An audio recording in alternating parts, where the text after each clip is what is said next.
खबरों की शुरुआत करेंगे और सबसे पहले बात 6 उन बड़ी खबरों की जिन पर आज दिन भर हमारी नजर रहने वाली है। कौन कौन सी बड़ी खबरें हैं आपके टीवी स्क्रीन पर देखिए। शपथ का प्लान तैयार हो गया, दिल्ली में मुख्यमंत्री कौन होगा इस पर सस्पेंस है, लेकिन शपथ के लिए पूरी प्लानिंग हो गई है। वहीं नए चुनाव आयुक्त का ऐलान हो गया है और ज्ञानेश कुमार देश के नए चुनाव आयुक्त बन गए हैं। वहीं देखिए कुंभ की बात करेंगे। जी हां, कुंभ में 36 दिन में 53 करोड़ लोगों ने आस्था की डुबकी लगाई है और यह आंकड़ा कहा जा रहा कुंभ खत्म होते होते और ज्यादा बढ़ जाएगा।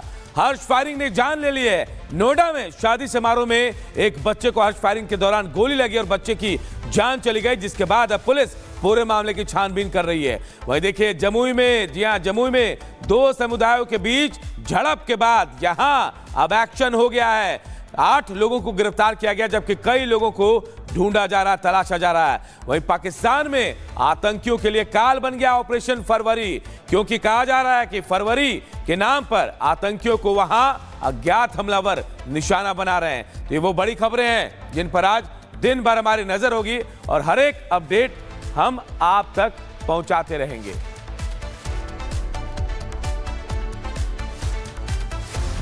और शुरुआत कनाडा से एक खबर की करते हैं। जी हां, कनाडा के टोरंटो इंटरनेशनल एयरपोर्ट पर डेल्टा एयरलाइंस का एक विमान जो है लैंडिंग करते वक्त क्रैश हो गया। तस्वीरें भी हम आपको दिखा रहे हैं। क्रैश होने के बाद कई लोगों को चोटें आई हैं।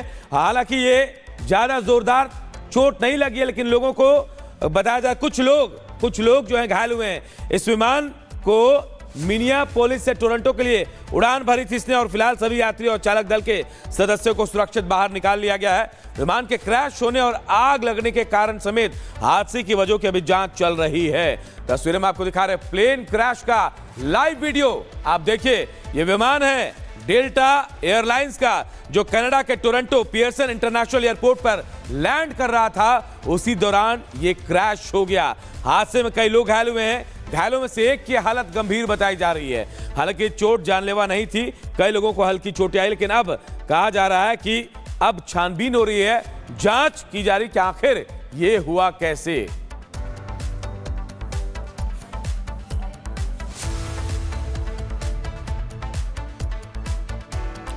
और बात अमेरिका के उस टैरिफ की जिसके डर में पूरे विश्व में कई देश हैं।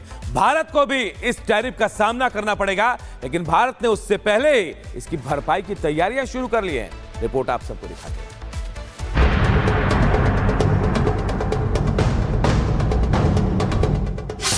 टैरिफ, टेरर और टेंशन।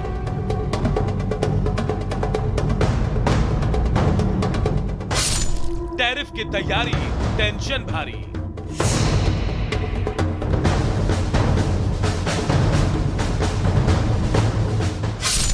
भारत की तैयारी, नया प्लान जारी।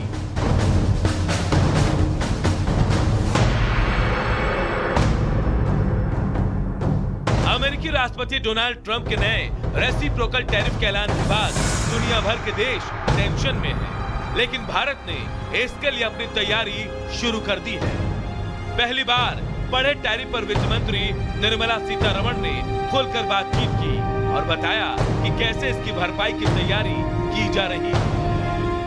This budget has shown that there is a major step forward in terms of reforming India's customs duty and that regime which governs it.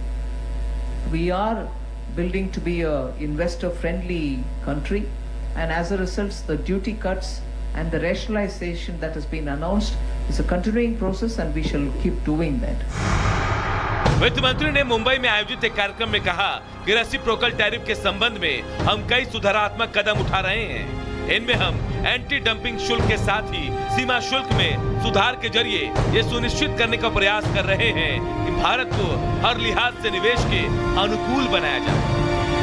India has already for the last 2 years taken several measures which we continue to take. Even this budget shows that there's a lot of rationalization happening in terms of basic customs duty and their application, safeguard duties or any anti-dumping duties that we levy are also periodically reviewed. हालांकि Trump के ऐलान से पहले ही भारत ने tariff को तर्कसंगत बनाकर पहले ही कई उपाय कर लिए हैं। ज्यादातर अमेरिकी आयातों पर भारत में पहले से ही सबसे कम टैरिफ दरें लागू हैं। और जिन कुछ पर अधिक टैरिफ दरें हैं उन पर बातचीत कर उनका भी समाधान निकाला जाएगा, जिससे कि भारत पर इस टैरिफ का ज्यादा बोझ ना बढ़ पाए। Bureau report, Republic Bharat. और बात महाराष्ट्र की करते हैं, जहां महायुति के रिश्तों में इन दिनों टकराव के संकेत मिल रहे हैं। सीएम फडणवीस और एकनाथ शिंदे भले ही तनाव की बात से इनकार कर रहे हो, लेकिन जो फैसले दोनों तरफ से लिए जा रहे हैं उसके बाद कोल्ड वॉर के इशारे मिल रहे हैं। रिपोर्ट आपको दिखाते हैं।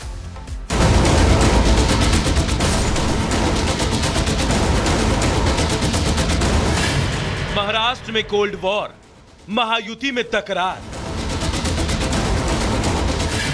योजनाओं पर तनातनी, गठबंधन में क्यों ठनी।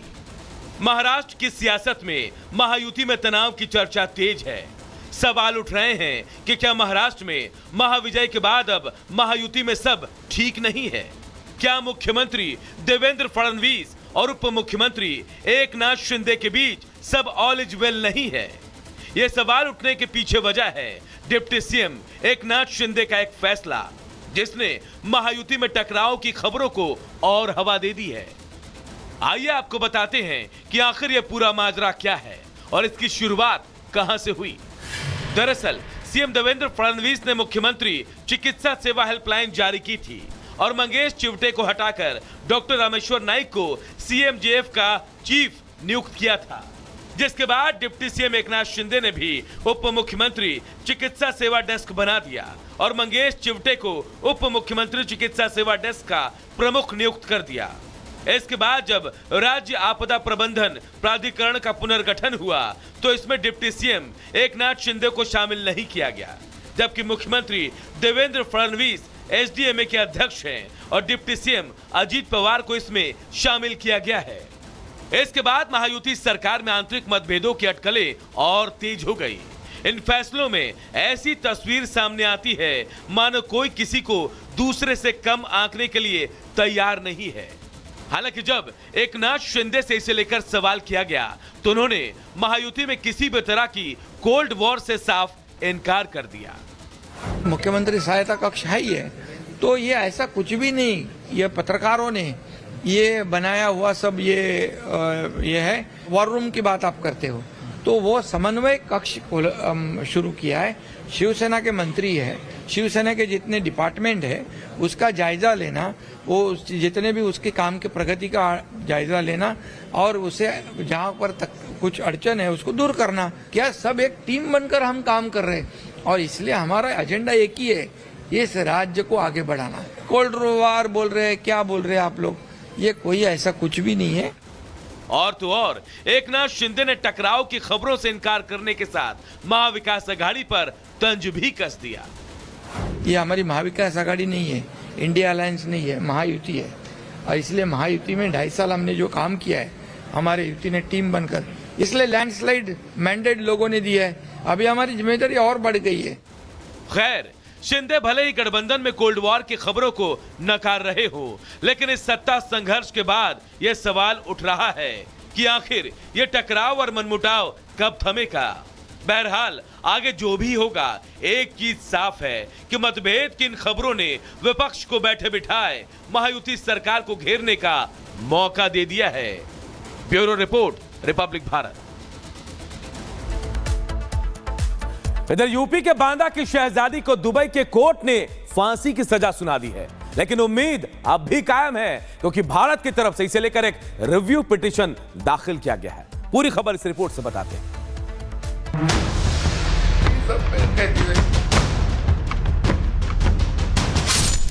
शहजादी को मौत का फरमान।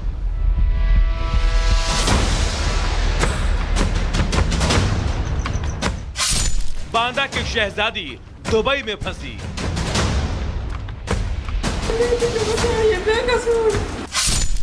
रिव्यू पिटीशन से जागी उम्मीद।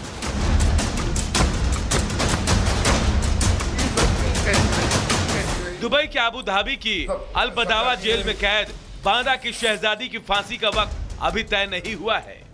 भारतीय दूतावास ने इसकी पुष्टि करते हुए कहा कि रिव्यू पिटीशन दाखिल की गई है और मामला विचाराधीन है। दूतावास लगातार मामले पर